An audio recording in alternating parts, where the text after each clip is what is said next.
r/story time. Not all karma is bad karma. I don't normally make posts on Reddit, but this was a really nice story and I wanted to share it with anyone willing to listen. We'll start this story with the untimely demise of my aunt. She passed away last week after a terrible bout with cancer. It was incredibly aggressive and advanced to the point of terminal in just a few weeks. This side of my family is Jewish and had a Jewish funeral planned for her, a prompt and speedy service along with a few days to sit Shiva. Now, I'm a fairly strong man who's been through a fair amount of trauma. I can usually handle going to a funeral by myself, but this time felt different. I did not feel as strong as I usually do and looked for support from my 3 closest guy friends, asking if they could come to support me in my time of need.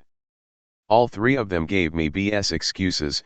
One said he had work at 3 p.m., the service was scheduled to end before 3 and he works for a Dairy Queen, he can call in a few minutes late. One had band practice, at which they meet every week, and one had family over. You can't say you'll be out of the house for an hour. I sent the 3 of them a long group chat, calling them out for being crappy friends, hurting my feelings, and retracting my invite to them. The 3 of them responded and apologized, changing their minds and saying they'll go with me, yet I declined, telling them it was too late and I wanted them to think about the situation, given that if any of them were in my situation, I'd drop everything for them instantly and drive an hour to their area for them if they were in need. I asked one of my other friends if she'll come as I don't feel I'll get the support I needed from my family. This side of my family really does not understand emotion in any capacity. She says that she would be there for me because I know that if I asked the same of you, you'd be there in a heartbeat. Overall, super grateful to have at least one really good friend in my time of need. Now on to the title of this post. I didn't sit Shiva on the first day as I had some personal grieving I felt inclined to do, so I sat on Monday with my father and his friends.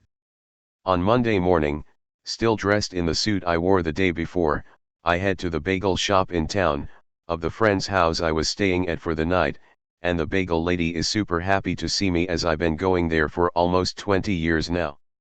She asks about my outfit, asking if I had gone out dancing the night before, a commonality among my visits to this particular bagel shop. I tell her beautiful weather yesterday. No. It was a great day for a funeral. I threw her a broken smile and she told me how sorry she was for my loss.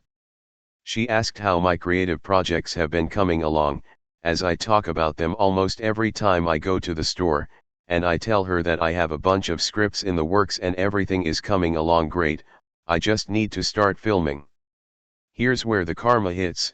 I'm nice to every single person that I meet and try to have meaningful conversations with strangers whenever I can. I think the universe was trying to give back to me, because not only did she give me an extra half dozen of bagels, that I profusely offered to pay for, she gives me the number of a man who wrote for some comedy shows on Fox, wrote skits for SNL, and even opened in stand-up comedy for Gilbert Gottfried before he passed, and shadow writing for many other comics. I spoke to the man for almost an hour and he offered me a free seat in a comedy class he runs and even offered to look over some of my scripts. I don't care if these events even lead me anywhere, it just felt nice finally have my kindness given back. It makes me feel good to be nice to people, and it makes me feel even better to know the universe is always watching. Be nice, people, it pays off. I think I need to tell this. Almost a year ago I moved to Ecuador.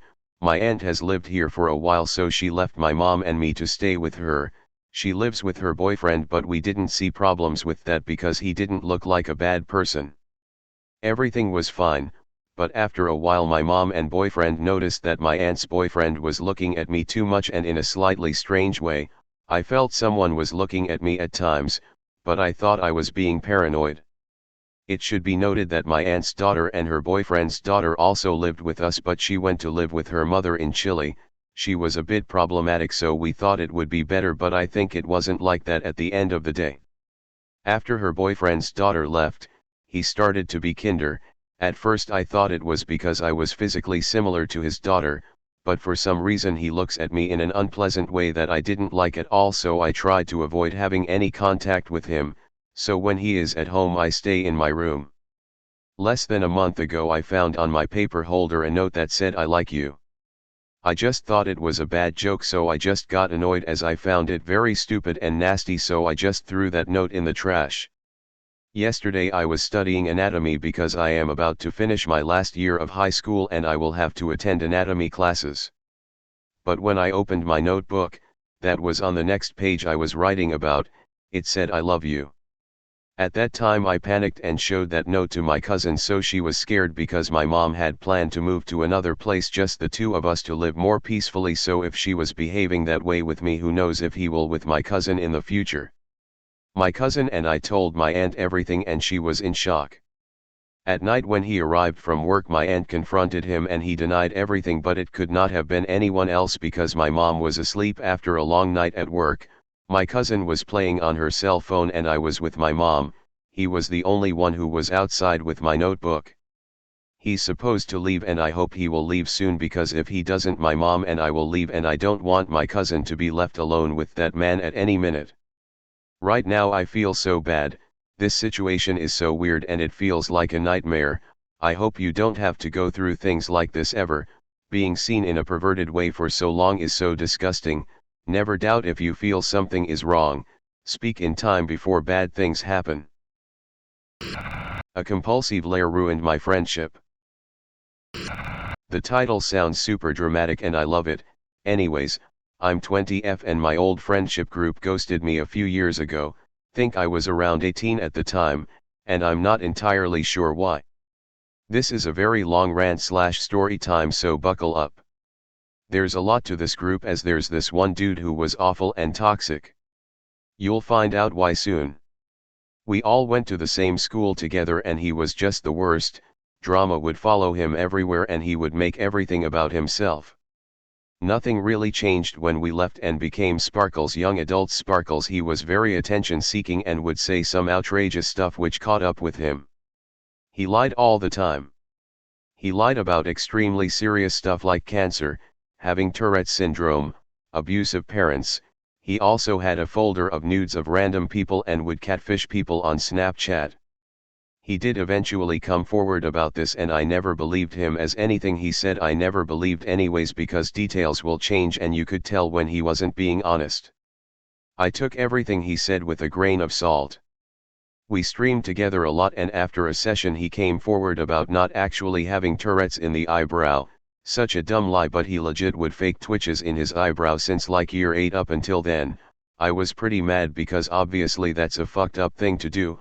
I messaged our group, 4 other people, who he had told before me, and I explained that we need to tell him how bad that lie is and said we have no clue what else he's been lying about. We did a mini intervention and he admitted to lying about basically everything he told us, the list from before, which wasn't too much of a shock because I knew deep down it was a lie, but still shocking. After an hour of talking to him he got upset at us for calling him out, and I fully told him that I won't be friends with him if he lied to us again, since I didn't like him too much at the beginning, but he would be decent company when playing Overwatch and stuff. He didn't think I was being serious.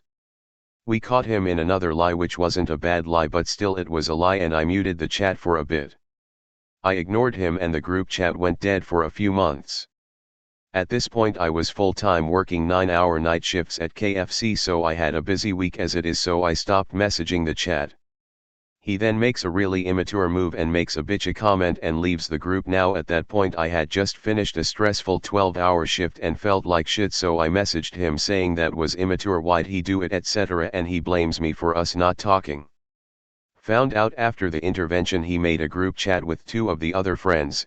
He said I only spent time with my BF, X now, when there was someone else who was with their BF all the time too.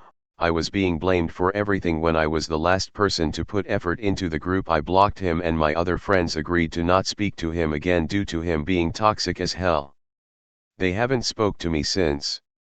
They hang out all the time and I have lost some decent friends because of this lying teabag.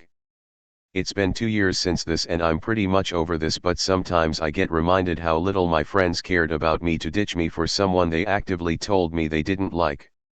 Maybe I just need closure because I truly don't understand how I managed to lose my friends. Maybe losing this group was beneficial to me as they clearly were blinded by the toxic fog he would produce from his lies, but hey ho.